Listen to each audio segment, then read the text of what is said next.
son de lechuga. Las hojas de los libros de la cigarra son de parra. Las hojas de los libros de caracol, hojas del calamar, algas de mar. Del ermitaño de castaño, de la lombriz de regaliz.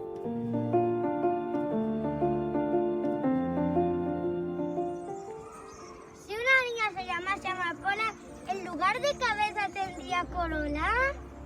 Si el niño se llamase girasol, giraría su cabeza en la dirección del sol.